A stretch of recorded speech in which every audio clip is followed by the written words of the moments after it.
give a little presentation on small business and how important it is to Ohio and to our country, and of course here in the Cincinnati greater area. He asked me an interesting question to start out. He said, Roger, we've had a lot of speakers at Empower You, and it's really important to us that you believe in the United States Constitution and all of its prevailing amendments. And I said, why, of course I believe in the United States Constitution and all of its prevailing amendments. He said, good. That believes you believe in the First Amendment right of free speech. You can come down and give one. So here I am giving my free speech. Thank you, Dan, for the great invitation to do this. I'm going to learn how do I get this on the full screen here, Dan? Do I know? Did I do something wrong? You know, I have a master's degree, but it certainly isn't in technology. But probably not an Apple. Probably not an Apple speak, right? Yeah, right. Yeah. It should. All right. Great. Thanks. Well, first, so that you can have a little bit of understanding of my remarks and I can put them in some sort of context for you, I thought maybe first I'd talk a little bit about who NFIB is, the National Federation of Independent Business. It was founded in 1946, really to give small and independent business owners a voice. If you go back to the 1940s, it was really a time where we had big government, big labor, and big business deciding what should happen. And there was a group of entrepreneurs in California who said, hey, time out. When you look, and I'll verify this in some of the other statistics that I'm going to share with you tonight, small businesses is really what churns America. It's really what is the economic engine. And small business needs a seat at the table. And so from that became the National Federation of Independent Business, really with three criteria that is still held today. One, you're a for-profit and independently held business. So you can be structured any way. You can be anybody from the self-employed to a company of significant size, but you are for-profit and you are independently held. So that's what separates us from, say, a chamber of commerce or some of the other trade business associations. Second, we capped our dues. Back then it was $8.50. We capped our dues. We still have a cap on our dues so that no member or handful of members really can drive the debate of the organization through its financial giving. So the dues are very modestly capped so that the organization isn't driven down a path by big contributors. And third, and probably the most unique part of our organization, is that it's a very democratic organization with a small d. Before we advocate anything in Columbus or in Washington, D.C., we have first asked our members through a member balloting process, a survey, where our position ought to be. So it is a very powerful tool, but it also is a very unique tool in the business trade association world, where we are really driven, our positions are driven by our members through that balloting process. We've grown. We now have chapters in all 50 states. We have over 300,000 members nationwide. Here in Ohio, we have almost 25,000 members. And right here in Hamilton County, we have over 800 members that belong to our organization. I mentioned that as long as you're independently held and for-profit, you can be a member of the organization. But our typical member is somebody who employs 15 or fewer, has 2 million or less in gross revenue sales. So we look like Main Street. We are the small retailer. We're the small manufacturing company. We are the veterinarian office. We're the family farmer. That is the membership of NFIB. And there's a website like everything else, nfib.com, and I'd encourage you to all take a look at that so that you can have a better understanding of who we are as an organization. Like all organizations, we are primarily the voice of small business. We were founded to be the advocates for small business. But we also have a number of foundations that have really gained national stature. We have a legal foundation that does all of our activities at the court level. So we fight to pass great legislation only to find it ending up in the courts. Tort reform is a classic example of that. And we recognize that the court system is a co-equal branch of government. Lots of policy issues get decided in state and the federal court system. And so we have a very aggressive legal foundation that really takes on issues of significant importance to the business community in the court system. While we help individual folks with their cases if it has those national ramifications, but most of what we do is filing amicus briefs in the court systems, both in the state and federal court systems. We have the Young Entrepreneur Foundation. It is about trying to help educate young entrepreneurs and give them scholarships for their starting a business and furthering economic education. And then we probably have the nation's most prominent research foundation. When you survey 300,000 members, and you've been doing it since the 1940s, you gather an awful lot of statistics. And our research is probably second to none. The Federal Reserve often quotes our research, our economic studies. We probably have a better collection and a more recognizable collection of small business data than the Small Business Administration. And so we have become really known as the repository of small business, all things small business. Again, when you become a member like any other 501c6 trade association, there's all kinds of information and publications that a small business owner would get as a member. So that's a little bit about who we are, and I thought what I'd like to talk about now is why should small business have a voice at the table? You know, what really is behind that? I mean, obviously every organization has an advocacy. I would submit to you that all of you, whether you know it or not, if you're a business owner, you clearly have different advocacy groups. But if you're a homeowner, if you own a car, if you go to church, they all have advocacies. They all have folks advocating for them at the local and state and federal level. It's a nice way of saying lobbying. And when you say lobbying, people get nervous about that because it has all the kinds of bad connotations. But when you think about it, our ability to petition our government at the state and federal and local levels, it is really enshrined in our Constitution. It is a right to collectively petition government. And that's what an advocacy lobbying organization does. And so we are lobbying on behalf of the small business owners of America, the small business owners of Ohio, and small business owners here in the greater Cincinnati area. Let me share some statistics that I think are pretty staggering, that really paint the picture about why everyone, no matter who you are, should care about the vitality and the vibrance of your small business community, no matter where you are in America, in Ohio, in this area. First of all, let's take a look at Ohio statistics since we're here in Ohio.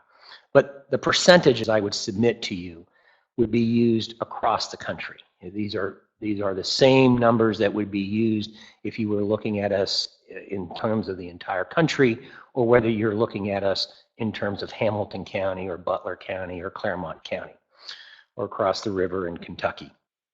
There, here in Ohio, there's almost 1 million small business enterprises in Ohio. When you look at that 1 million enterprises, 98% employ 100 or fewer. Pretty staggering. 8 out of every 10 employ 25 or fewer. And almost 700,000 are the truest of small business owners people who work for themselves, the family farmer, the electrician, the plumber, the self-employed individuals. 2.1 million Ohioans, which is almost half, and it goes beyond half if you back out government jobs, get the front end of their paycheck signed by a small business owner defined by somebody who employs 100 or fewer. So almost 2 million, over 2 million Ohioans are dependent in terms of their economic opportunities because of the employment that they get through a small business owner. And again, if you back out government jobs, that represents over 50% of all Ohioans. Small business owners have always historically been the creator of net new jobs. I'm often asked, Roger, what's the sign of recovery, economic recovery? And I would tell you the sign of economic recovery is not the stock market, never has been.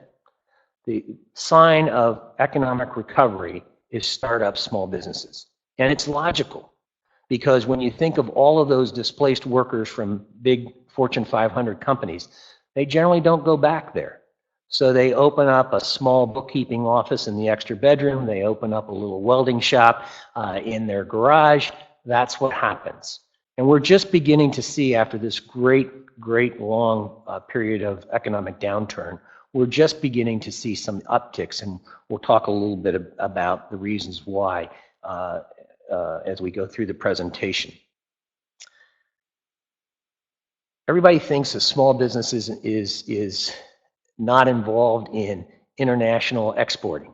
It's pretty phenomenal to me that almost a quarter of our total value of exports here in Ohio actually come from small business enterprises. Again, I mentioned earlier, I think we're starting to see an uptick in the last filings with the Secretary of State's office.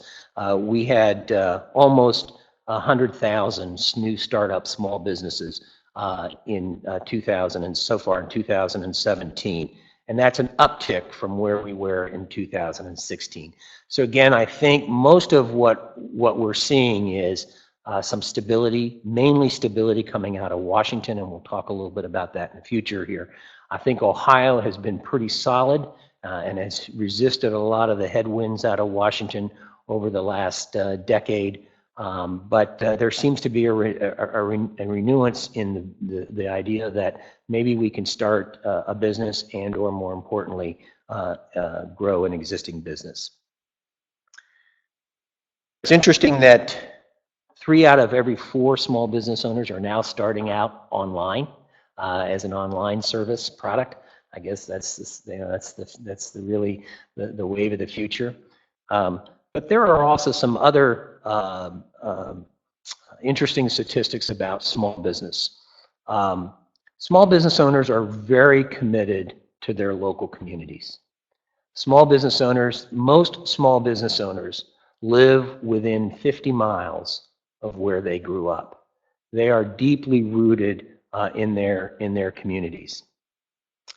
For every $100 that is spent in a locally owned business, 68 of it stays right in that local community in terms of salaries and benefits and the commitments that they make to their local communities.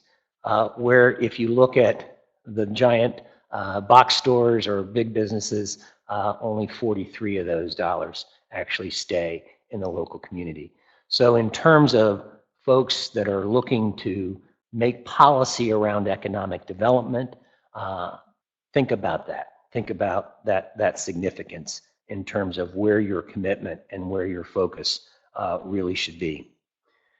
The average small business owner is always the big argument is we need a lot of capital to start a small business. There needs to be a lot of capital available to start small business. Here in Ohio, the average small business owner who's not inheriting a business, who's not buying an existing business, but is truly starting their own enterprise, they spend $5,000 in starting that business. $5,000. Anybody have a guess as to why the $5,000?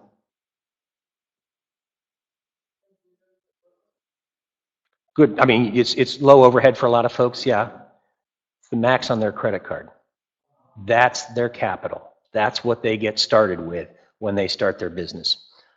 Again, almost 60% start a business. Again, these aren't people who purchased or inherited a business because it was a hobby. It's something they like to do. So it's the person who is opens a training gymnasium, or somebody who's a big skier and opens up a ski shop. So very, very, very interesting. Small business owners do have some real challenges that are different. When you think about compliance costs, and again, I'm going to talk a little bit about them in the future, more in the presentation here, but 67% higher costs because, again, small business owners, unlike their large corporate counterparts, don't have all of the in-house expertise. They don't have staff lawyers. They don't have environmental consultants. They don't have their own accounting department. And so they have to literally hire that out at a much higher dollar rate than their counterparts. So again, when you think about government regulations, it has a much greater impact on a small family-run business than it does on General Motors or Procter & Gamble or any of the other big businesses that you might think about. When you think about economic opportunity, there's some really very fascinating statistics. 70% of Ohioans get their first job through a front door of a small business owner. I'm an example of that. When I grew up in Marion, Ohio, country guy, my very first job at 16 years old, when my parents said, "We're not going to buy you a car," and I said, "Oh, okay, I better go out and get a job if I want a car."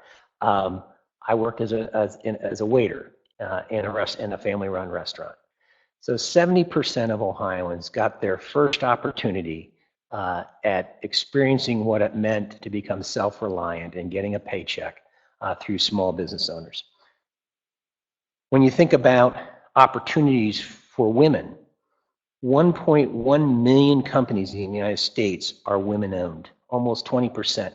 It is the fastest growing component of entrepreneurship, are women business owners and other minorities. Think about it. There's no better way to break the glass ceiling than to be your own boss, than to be your own owner. One of the more troubling statistics in small business is that it's a graying population. Small business owners the average is over 50 years old. And what is scary is that the younger generation, the millennials, are not stepping in to take over and be entrepreneurs. And that is a really interesting dynamic because it's the first time in American history that we've seen that shrinking desire to take over or to start a small business. When you think about the founding of this country, we didn't have the global international companies.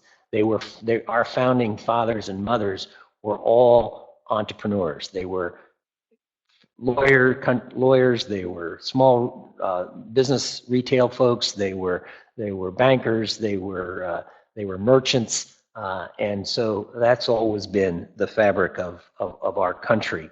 And so it's interesting as to where's the risk taking. Where's the risk taking? Because again, I'm not all the statistics here, but the average small business owner who starts up a small business from scratch will fail 3 times before they succeed. They risk everything. They put everything on the line, knowing that many of them lose it.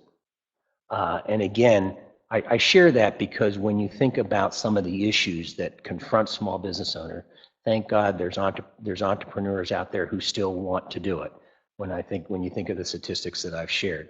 If you want to look at where small business owners are in terms of their employees, you can see the list here of where they are. But probably more interesting is when you look at the sheer numbers of small businesses. Without question, Ohio still does 2 things very well. We make things and we grow things. So both of our manufacturing base and our agriculture base are heavily dependent on small businesses and small business enterprises. Another leading part of it is construction, is also highly dominated by small firms. But when you think of Ohio in the fact that we are a manufacturing state and we are an agribusiness state, again, those two industries are dominated by, as a percentage, dominated by small businesses. When you look at some of the issues that we're confronted with as small business owners, I'm going to split this into two categories. One is on federal issues and the other is state issues, since we are an organization that advocates at both the state level and in each of the 50 state capitals. Without question, for the past 20 years, the number one issue for small business owners in America has been affordability of health insurance. We've known this long before Obamacare, long before Hillary Care. It started showing up on our problems and priority ranking, where we ask small business owners every 5 years to rank 75 business issues. Every 5 years we ask them to rank the top 5 business issues. Affordability of healthcare has been at the top for the past 20 years. And it's logical. Small business owners are in their own health insurance plans. So they're heavily vested in an insurance product because they and their family members are in that health plan. Second is they need to have a good healthcare product to be able to attract and retain employees. Behind higher wages and paid vacation, the third most desired benefits by employees is healthcare. And so small business owners want to provide healthcare. They need to provide healthcare. It's a very investment that they're doing for themselves and their families, but also their ability to retain and attract and retain quality employees. So this notion that small business owners don't want to provide health insurance just simply isn't factually true. They want to do it. The issue is, how can they afford it? When you think of the fact that the average premium in Ohio for a single person is well over $5,000, let me help you put that in perspective. If you're a small family restaurant with hamburgers and hot dogs and salads for sale, think about what you have to sell just to be able to cover one in health insurance premium. And so we are clearly an organization that has said, look, we need meaningful healthcare reform. For the last 10 years, we have not gotten that out of Washington. The Affordable Health Care Act, which I would submit to you is not too affordable, actually has driven up premiums faster than they were prior. Why? There was not a single thing in that bill that did anything for cost containment, not a single item. It created a whole new set of taxes, and it created a whole set of new mandates on small employers and individuals while doing nothing to contain costs. So what we ended up with, we said everybody has to buy a car, but guess what? You have to buy a Cadillac, even though a Chevy might work. And that's what happens when government does these one-size-fits-all type mandates. And so we believe that there are over 20 reform items that really get to making healthcare, because I'm a believer that if you drive cost, you will drive access, for all the reasons that I stated earlier. Obviously, healthcare could be a whole topic unto itself in terms of what we need to be doing, and I've just listed in my presentation 3 quick ones. Obviously, is health plans that can cross state boundaries. You in the greater Cincinnati area know better than anybody else how closely linked you are in terms of commerce to across the river in Kentucky, or just to the west in Indiana. This is an economic hub, and that we ought not to have these artificial barriers because of state laws and state insurance taxes that prohibit the ability to negotiate with the provider community in a greater Cincinnati area, for an example. So we believe strongly that we ought to break down those barriers. The reality, and the reason we can't, We ought to be treated just like big self-insured companies. So Procter & Gamble can offer a plan that is universal to all of its employees, no matter where they are in the country, because they have what's known as an ERISA exemption or a self-funded exemption. We think small employers ought to be able to do the same thing, so that if you have employees that cross state lines, or you have the ability to negotiate with insurers across state lines, if there's a better insurer with a better product across the river, you ought to be able to do that. And more importantly, it will drive each state to be more responsible, because states can definitely create an impact on the cost of healthcare. Why? They can drive it up through the mandated coverages that they require, the idea that you've got to recover certain types of services and certain types of illnesses. In Ohio, we have about 24 of those mandates. In Massachusetts, they have almost 70 of those mandates. In Indiana, they only have 12 of those mandates. So think about that cost difference when you create. Same thing with state insurance taxes. Insurance is regulated at the state level. It's also taxed at the state level. So each state has its own taxing responsibilities. Again, you'd break down those artificial government barriers by doing that. We certainly think that medical malpractice and defensive medicine should be on the table. Think about this statistic. 10 cents on every dollar in the healthcare system, $1 trillion system, is spent on defensive medicine and malpractice. We could literally free up billions of dollars for the uninsured, for expandage of coverage, if we simply were willing to wrestle with that issue and look our friends in the trial bar in the eye and say, we've got to make some of those reforms. There's a big discrepancy. If you're a incorporated business, you can deduct 100% of your healthcare costs on your taxes. If you're a pass-through entity, which is where most small business owners are, you can't do that. So we've created a disincentive in the tax code for people who own their own businesses and are pass-through issues. All kinds of other issues in terms of the healthcare debate, and those are just kind of three of the almost 20 reform items that our organization is about. Again, I talked to you about pass-through entities. The vast majority of small business owners are pass-through entities, and so clearly we believe strongly in tax simplification.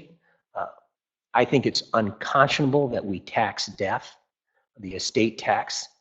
That's money that has already been taxed, and there is nothing more sacred in the small business community than to be able to pass your business on in your family. And so, you can have this argument, how high should that threshold be? The fact is that we have taxed death with the profits of businesses that have already been taxed. And Dan made the comment, we've come up with great strides in Ohio. We need now to get it done at the federal level. We've repealed it with a sunset clause, and then it comes back, which is illogical. Die 1 year, you're okay. Don't die the next year, and you have to pay the tax. That's just, again, only the federal government could come up with schemes like that. Government regulations. I mentioned earlier that it disproportionately impacts businesses that are small when you have government regulations. And often government has a one-size-fits-all approach to government regulations. And we believe that, yes, there needs to be regulations that are cost-effective, that truly are about protecting the public safety. No small business owner is arguing that we ought not live in a totally regulatory-free environment, because that create chaos and create unsafeness. The reality is we just have too much, and we have an approach that's one size fits all, that doesn't make any sense. What can be complied to and with by General Motors is a lot different than what can be complied to by Vermeer Auto Parts. And so we have to recognize that there needs to be that flexibility. This last administration, again, I'm not trying to be partisan here, but the reality is when President Obama said that what he was going to do, what he couldn't get through Congress, he was going to do with a phone and a pen, and he certainly used his pen. In his administration, we had over 4,000 new regulations that impacted small businesses in some way, somehow, across this country.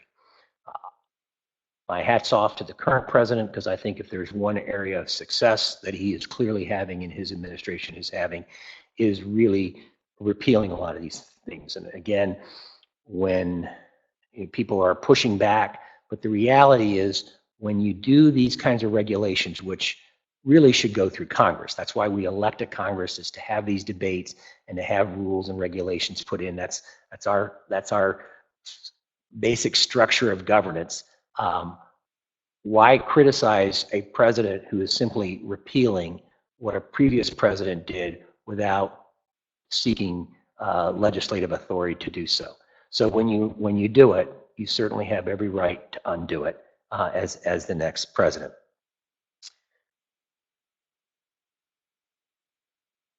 Here in Ohio, we have a couple of issues that are really still very important to us as small business owners. We continue to have a tax reform debate. When you look at Ohio and you compare us to other states, we are about the middle of the pack in terms of our overall tax obligation. Think of this. There are two really areas that I'm talking about.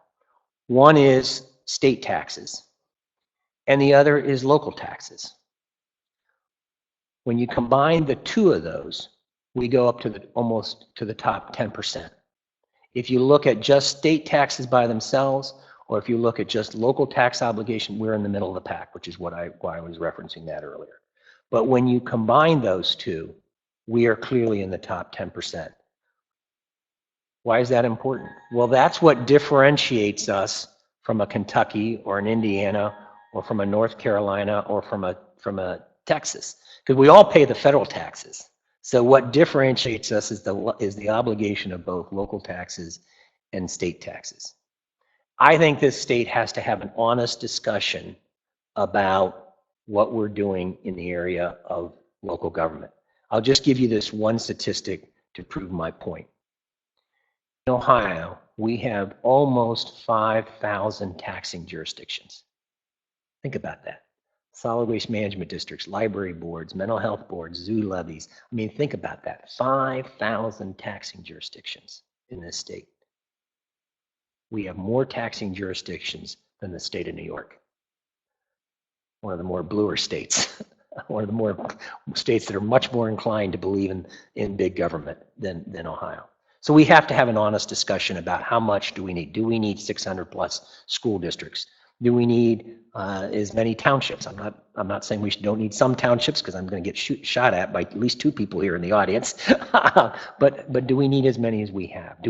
Can we combine certain government functions? These are just thoughts. Do all 88 counties need to have a coroner and a sheriff? Why shouldn't they be appointed positions? Because they're very highly technical positions, or an engineer, or do we need both treasurers and recorders? I mean, these are all kinds of debates that I think Ohio has to go through. On the state tax system, again, when you look at states that rank better than us, we have basically all four legs to the tax table. We have an income tax, we have a sales tax, we have a property tax, which generally supports local government, and we have a value-added tax, which we call the CAT, the commercial activity tax here in Ohio. When you look at states that do better than us, they're missing one of those four tax legs. This governor has been on a march to try to reduce the income tax, and I think particularly for small businesses, he's done a great job, so my hats are off to this governor for what he's done in the area of income tax. To be very candid with you, I think he picked the more difficult one, because the state relies, almost 80% of its revenue comes from either the income tax or the sales tax. And so in my mind, the one that he should have looked at and the legislature should have looked at first was the CAT. It raises the smallest amount of money. It would have been probably politically easier to get done. And it's a tax that is fundamentally flawed in that it is not based on profits. It's a tax that's hidden, so you can't pass it through to consumers. They never see it. They don't see it. And it's a tax that's very easily to play with because you can raise it by very small amounts, what's publicly perceived as very small amounts, and raise lots and lots of money. And so I've always argued that the CAT is not a smart tax policy. Our biggest area is, and the only other point that I will make about tax is to be also very candid, and that is we have to be careful about both state government and local governments playing the game of saying that we are going to reduce taxes or we're not going to increase taxes, but what we'll do is increase fees.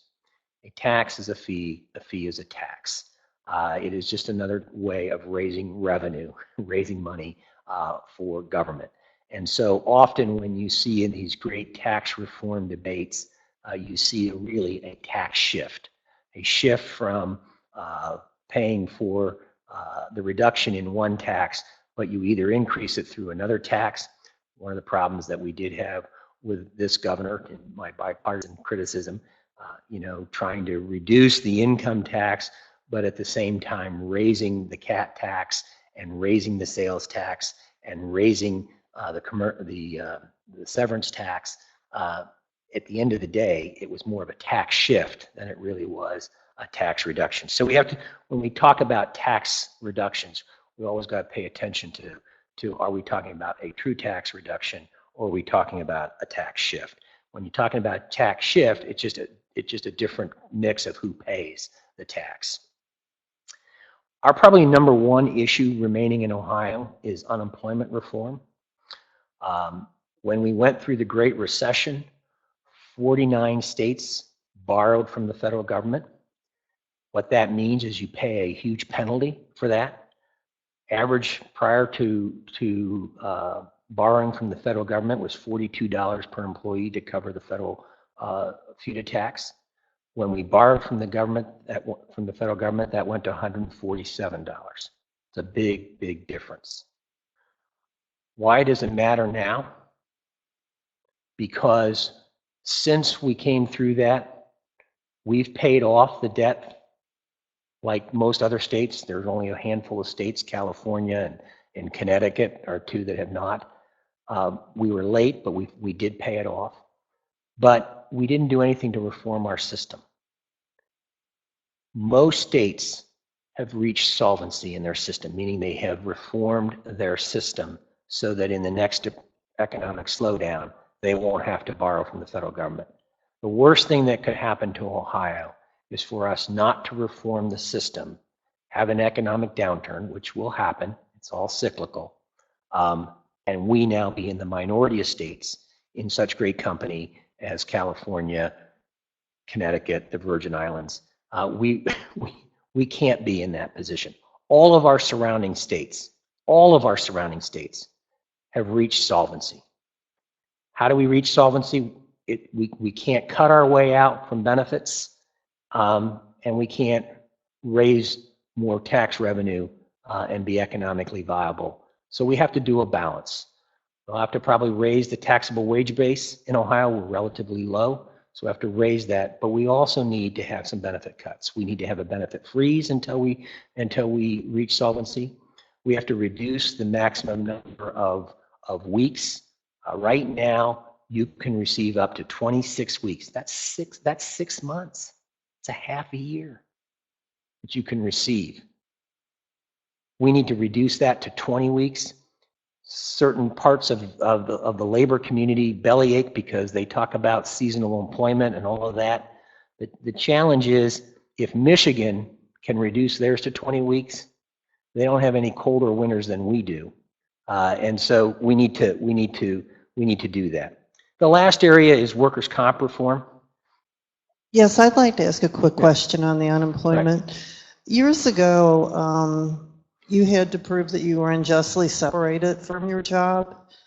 And it seems now like people can just quit and get unemployment. Has the legislation changed, or or am I wrong in my assumption? Unfortunately, again, unemployment is a federal and state mix. So we have to conform to federal regulations on unemployment as well as state regulations in unemployment. The challenge we have, and it's very similar to what we have in workers' comp, and that is you're at the discretion of the hearing officer and their interpretation. Now, the law has not changed, so if you have a true voluntary abandonment of the job, you have no obligation as an employer to pay. The question that most employers run into is, where's the documentation? Where's the case that can be made that somebody didn't claim that they got forced out or they got pushed out for one of the reasons that they might cite. So you should not be able to walk away from a job and collect unemployment. But we are subject to the decisions of hearing officers, and hearing officers have a lot of power.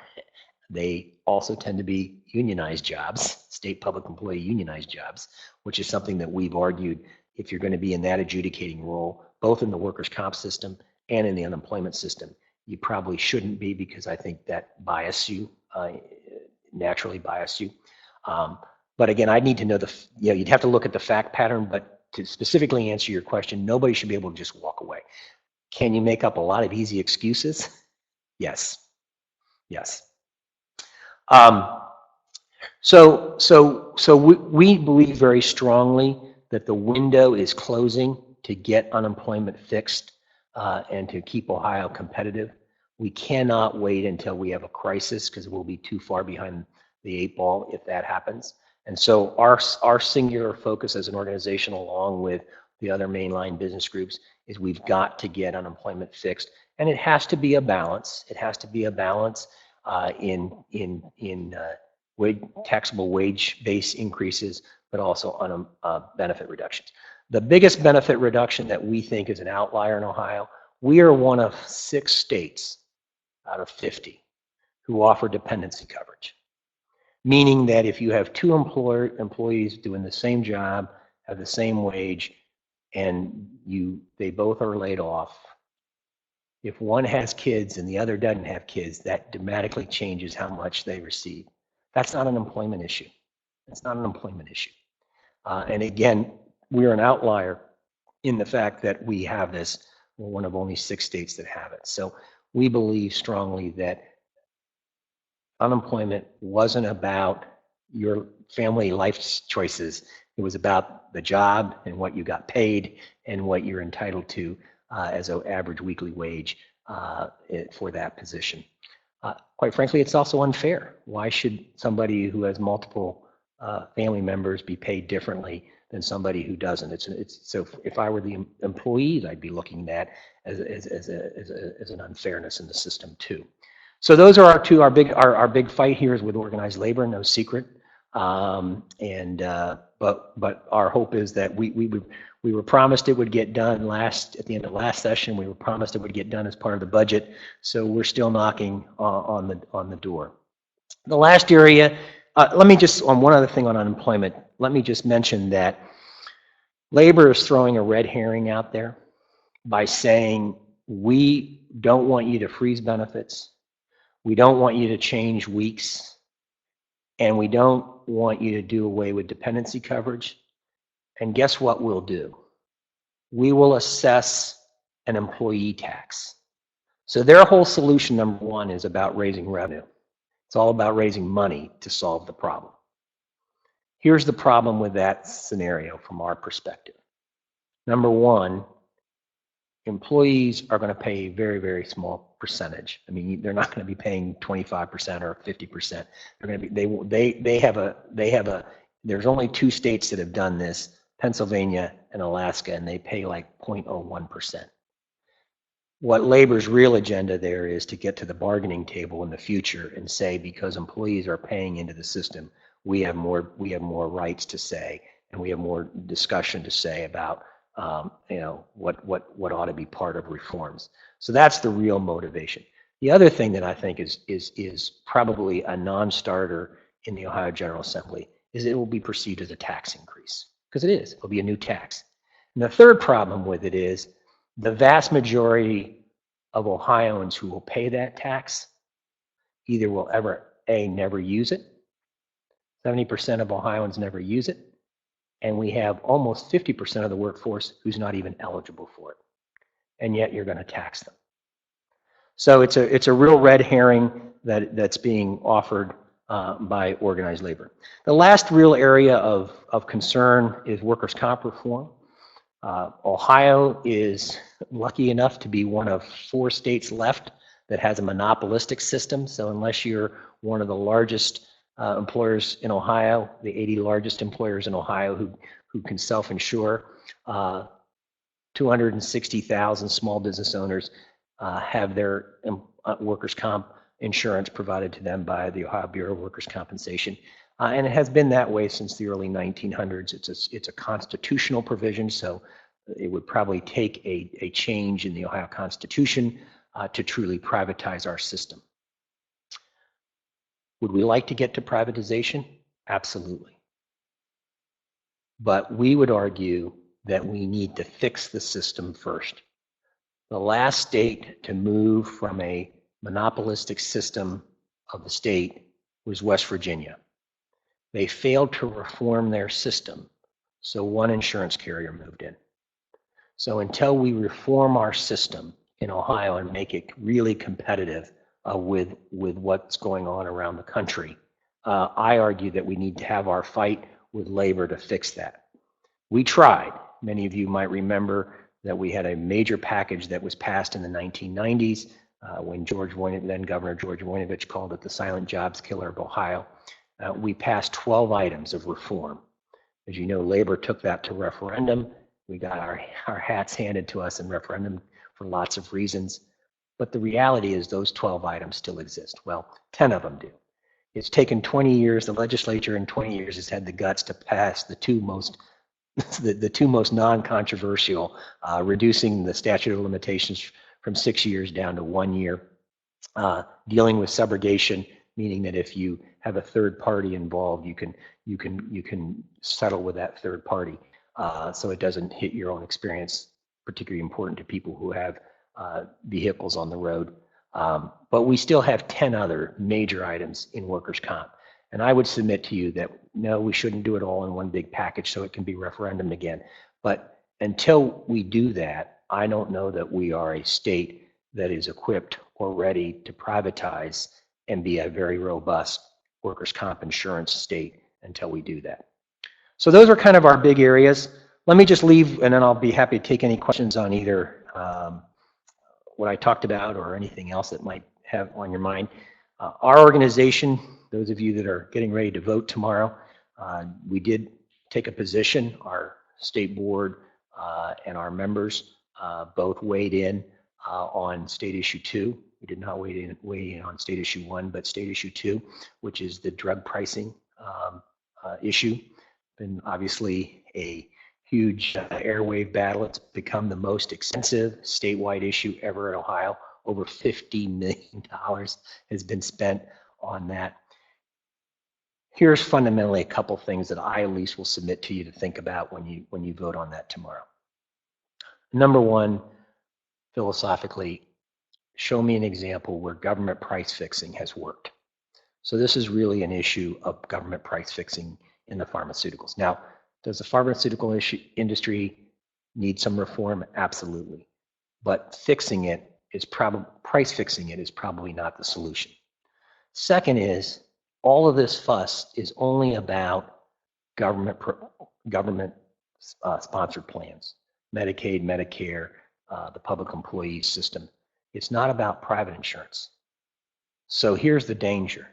If they price fix for government programs, guess where that gets shifted? It gets shifted to private plans, because that's where they're going to make it up. It already happens in Medicaid. Most providers will tell you that if I take Medicaid, I get about 75 cents to the dollar in terms of what it costs me. So guess where they shift those costs to? They shifted to the private payers, which is where most small business owners obviously are in their insurance programs. And that's the last thing we need to be doing in terms of healthcare costs. Prescriptions are the fastest growing component of healthcare costs. So wrong idea at a wrong time.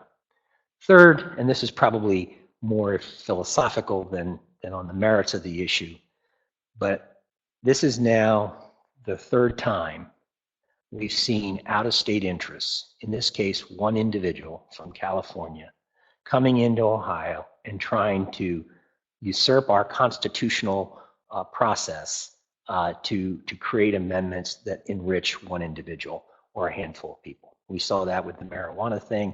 We saw it with the casino gambling thing. No matter where you are on your issue, the reality is we have a handful of interests from outside, in this case, one person who is in the pharmaceutical business in California to do this. And so I just think it's a misuse of our citizen. We're one of a handful of states that even has this petition process that allows us. I think our founding fathers put it into the Constitution as a checks and balance against a runaway legislature, but we're seeing a proliferation of this. The last thing I want to do is turn into California, where we're simply creating all kinds of ballot initiatives. It all boils down to 30-second TV commercials. We elect 132 members of the Ohio General Assembly. We elect a governor. We elect a court to deal with these issues in a much more responsible manner than to create 30-second TV commercials. So that's just kind of a little side note. I encourage you to take a close look, but that's the reason our organization has encouraged our membership to vote no tomorrow. Let me stop with one thought. If you're a student of history like I am, American history, in spite of all the challenges that we face today as a nation, I can't think of a better place I want to be. All the challenges we have with healthcare, I don't want to be anywhere else in the world if I have a serious illness or an accident. The kings of Saudi Arabia and the elites of the world go to the Cleveland Clinic, the Mayo Clinic, for a reason. We have an amazing high quality of healthcare. When I think about all of the government regulations and the taxation, we still have the best opportunity to start and own and operate a business. Two things that make that great, and they're enshrined in our Constitution. We have a system of self-governance, we have a republic form of government, and we have a free enterprise system. And when you think about all of the major battles and wars over the history of this country, it has been fought over those two issues. The issue to be self-governing and the ability to own private property and to risk and have rewards. That's what all of the major debates of all civilizations over the history of this world have been. And I think if you look at the history, while it's not perfect, we have truly, our founding fathers were really brilliant in what they structured in terms of you can't have self-governance without a free enterprise system, and you can't have a free enterprise system without a self-governance system. So I end with a positive because I do think we live in a tremendous country, in a tremendous state because of those two issues. So with that, I'd be happy to answer any questions.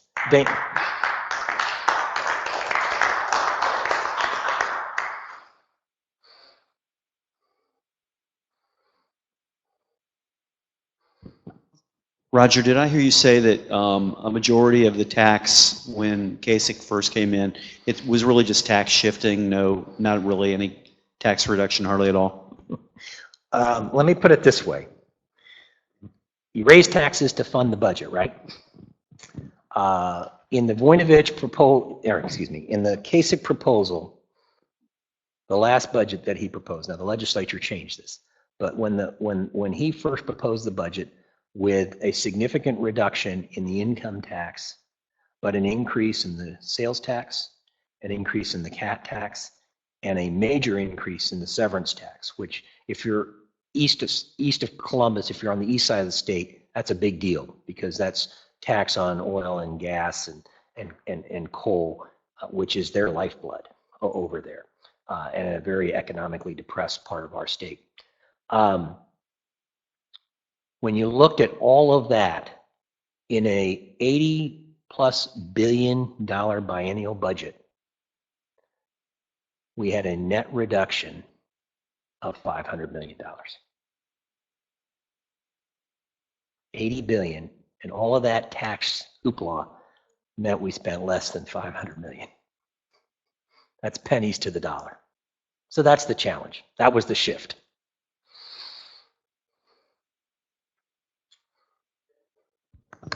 Excuse me, we have people in line, so Hello, people online. Mr. Geiger, you travel all over the state of Ohio and see and hear a lot of things. What would you say is the strength of Southwest Ohio and a weakness of Southwest Ohio from the 800 NFIB clients that you have here? Great question, but I have to be careful because I don't know who's listening online. Maybe all my members in Cleveland are listening online. Here's what I will say about. Let me say it this way: communities that succeed, and I think you have a lot of them here in Western Ohio, but there are other places too. What makes, in my mind, communities that succeed are really three things. First is community involvement by the business community. You get the right 10 business owners in any town, whether it's Cincinnati or whether it's, the smallest community you can think of. You get the right people engaged in the business community, you can make significant changes. So you have to have a business community that's engaged and believes in their local community. Second is you have to have elected officials who see their role as being partners, not as adversaries, not as regulators, not as tax collectors, but really understand all of those statistics that I just went through in terms of how are we going to differentiate ourselves from other communities and make this a vibrant community. The best way you do, I will submit to you, take any social ill you want. The best cure is a good paying job. And so how do we get the business community and the elected officials to recognize that their responsibility collectively is to create jobs and to create an environment that allows for that job creation? And then the third thing that I would submit to you that I see that where there is a real big difference in communities, and that is when you make a decision as a community to invest in the future by the opportunities you're providing, education, job training, what's the partnership, what's the relationship with your school systems, with your apprenticeship programs, with your job training programs? How are we keeping talent here? What's our focus to keep talent here? I would submit to you those are probably the three things that when I look at a community that I think is suffering and dying versus a community that I think is thriving. They have a business community that's engaged. They have elected officials who understand and recognize that they have to play a partnership, and they're looking about how do we invest and keep talent here. Those are the three things. I think you guys in Southwest Ohio, by and large, have done a pretty phenomenal good job. Can you always do better? Absolutely. You asked me things that you could do, but well, that's the answer. You could always, if you stay focused on those three things, and my guess is you have communities right here in Southwestern Ohio where you could mention, you could look at those three criteria and know that one of those three is missing. Question, NFIB, have you taken a position on the internet sales tax?